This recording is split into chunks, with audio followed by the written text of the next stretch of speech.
Баршаңызға сәлем, каналыма қош келдіңіздер.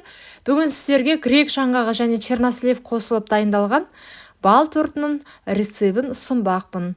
Міндетті түрде жасап көріңіздер, себебі бұл торттың дәмі ерекше болып шығады. Кастрөлді отқа қойып, 130 грамм сары май, 150 грамм қант және 2 үлкен қасық бал саламыз. Сары май суықта бола береді. Себебі біз оны ертеміз қазір.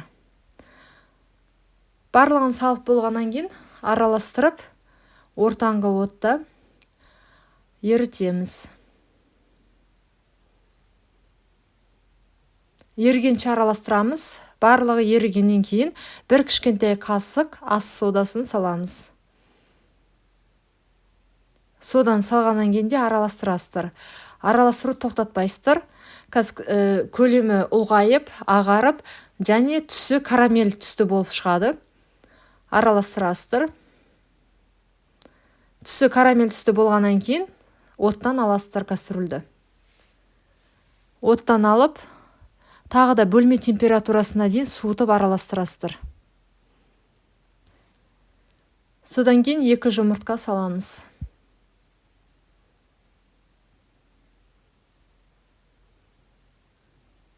Тағы да жақсылап араластырасыздар.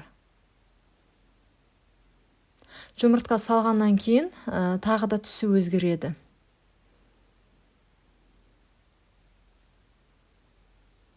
Енді ұнды шетінен електен өткізіп саласыздар. 400 грамм ұн кетті. Негізі рецептен қарағанда ұн кішкене көбірек немесе азырақ кетуі мүмкін. Сондықтан нақты ұнның мөлшері өзгеруі мүмкін. Шетінен салып күрекшемен араластырамын. Қамыр кішкене қоюланғаннан кейін ғана қолыммен елеймін. Жақсылап араластырасыздар. Енді міне ұнды салдым. Енді қолыммен қамыр елеймін. Қамыр өте жұмсақ болып шығады.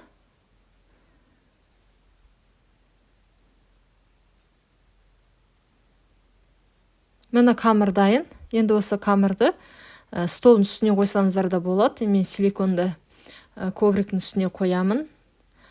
Тындырмай бірден коржықтарды жасауды бастаймын. Негізі бір күнге тоңазытқышқа салып қойсаңыздар да болады. Осылай қамырын жасап, ертесінде торт жасасаңыздар да болады.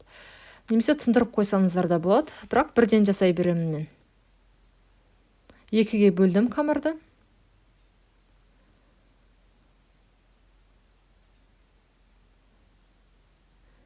Енді осы қамырын жартысын бөліктерге бөлемін. Осы рецепт бойынша 8-9 коржық шығады. Ол коржықтың диаметріне және қалыңдығына байланысты әркімде әрқалай шығуы мүмкін. Менде диаметрі 22 см болатын торт жасаймын. Сол себеп менде 9 коржық шығады. Мені барлық бөліктерді бөліп қойдым. Шетке алып қоямын және бір-бірден коржықтар жасауды бастаймын. Қазір әрбір коржығына ұн сеуіп жаямын. Аздап ұн сепсеңіздер болады, коржықтарына ол ештен кетпейді. Әр коржықты мен осы 22 диаметрлі крышкамен бірдей қылдырып шет-шетін кесіп шығамын. Сол кезде бірдей болады коржықтардың бәрі. Егер сіздер бұлай кеспесеңіздер, осы үлкен қылдырып пісіріп, кейін пісіргеннен кейін ғана коржықтар кессеңіздер болады шетін. Мен екінші коржықты жаямын.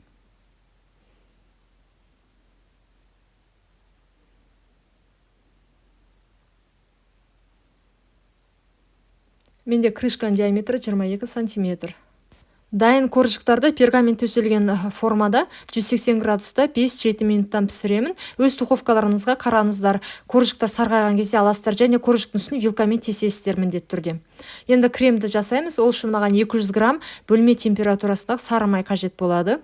Сары майды миксерлейміз, түсі ағаруы қажет. Сары майдың түсі ақ болған кезде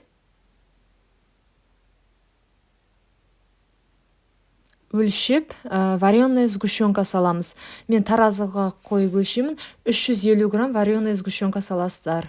Бірақ кремге жаңағы варенканы алардың алдында қоюлығына қараңыздар, қою болу қажет. Жақсы варенка болған дұрыс. Сол кезде кремдеріңіз дәмді болып шығады.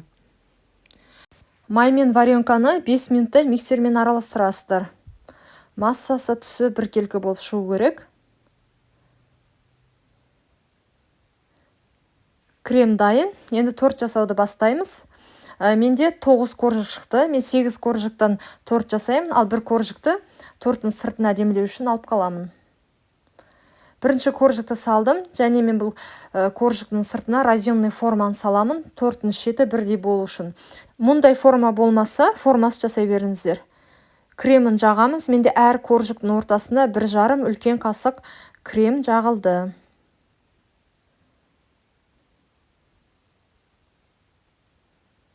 Кремін жағып болғаннан кейін кесілген черносливті саламын.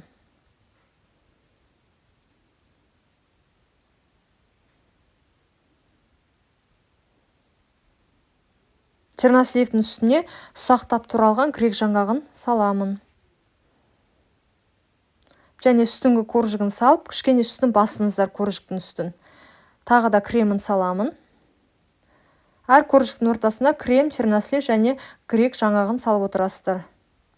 Және салғаннан кейін, әр коржықты қойғаннан кейін үстін басшы беріңіздер коржықтың, сөзде орталар жабысу керек. Мен чернослив пен грек жаңғағын саламын.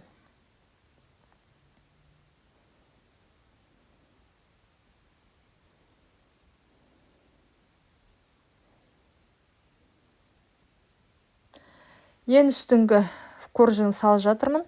Үстін кішкене басамын жақсылап. Орталар жабысу керек. Және торттың ең үстіне де крем жағамын. Жақсылап крем жағамын. Осы крем тура осы тортқа келеді.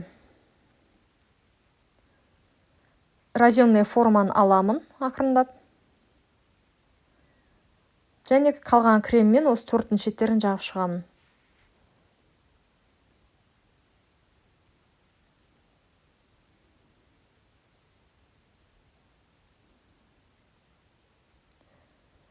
Барлық крем жағып шықтым. Енді торттың сыртын әдемілеу үшін мен коржықты кесіп, блендермен ұсақтаймын.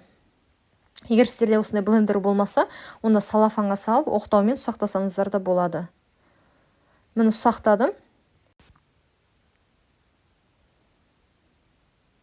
Үгітілген қамырмен тортты әдемілейміз. Үстіне себеміз және торттың шеттеріне жабыстырып шығамыз.